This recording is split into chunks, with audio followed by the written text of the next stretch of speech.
ನಮಸ್ಕಾರ. ಸನಾತನ ಮಾರ್ಗ ಆಧ್ಯಾತ್ಮಿಕ ವಿಚಾರಗಳಿಗೆ ಸುಸ್ವಾಗತ. ಇಂದಿನ ವಿಡಿಯೋದಲ್ಲಿ ಸಪ್ತಮಾತೃಕೆಯರ ವಿಚಾರಗಳ ಬಗ್ಗೆ ತಿಳಿಯೋಣ. ಸಪ್ತಮಾತೃಕೆಯರಲ್ಲಿ ಮೊದಲನೇದಾಗಿ ಬ್ರಹ್ಮನ ಅಂಶವಾಗಿರುವ ಬ್ರಾಹ್ಮಿ. ಈಕೆ ಮರುವಿನ ಭಾವನೆಯನ್ನು ಹೋಗಲಾಡಿಸಿ ಉತ್ತಮ ಜ್ಞಾನವನ್ನು ನೀಡುತ್ತಾಳೆ. ಇನ್ನು ಸಪ್ತಮಾತೃಕೆಯರಲ್ಲಿ ಎರಡನೇ ದೇವಿ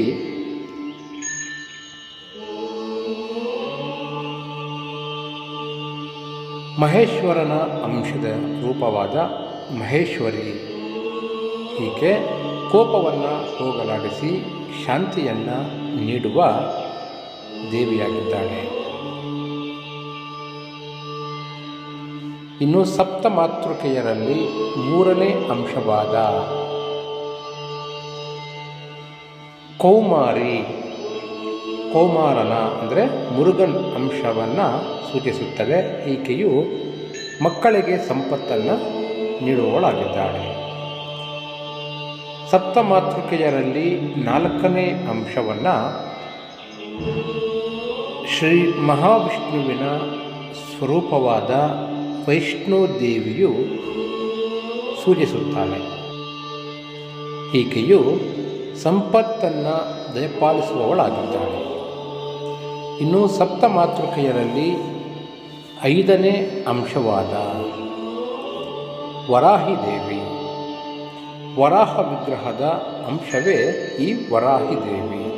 ಈ ದೇವಿಯು ದೈವಿಕ ಗುಣಗಳನ್ನು ಹೊಂದಿರುವುದರಿಂದ ಭಕ್ತರನ್ನು ದುಷ್ಟಶಕ್ತಿಗಳಿಂದ ರಕ್ಷಿಸುತ್ತಾಳೆ. ಸಪ್ತಮಾತೃಕೆಯರಲ್ಲಿ ಆರನೇ ಸ್ವರೂಪವಾಗಿರುವ ಶ್ರೀ ಇಂದ್ರನ ಅಂಶವಾದ ಇಂದ್ರಾಣಿ ದೇವಿಯು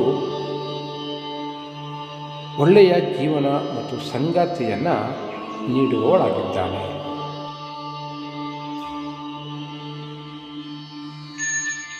ಇನ್ನು ಸಪ್ತಮಾತೃಕೆಯರಲ್ಲಿ ಏಳನೇ ಅಂಶವಾದ ರುದ್ರನ ಅಂಶವಾದ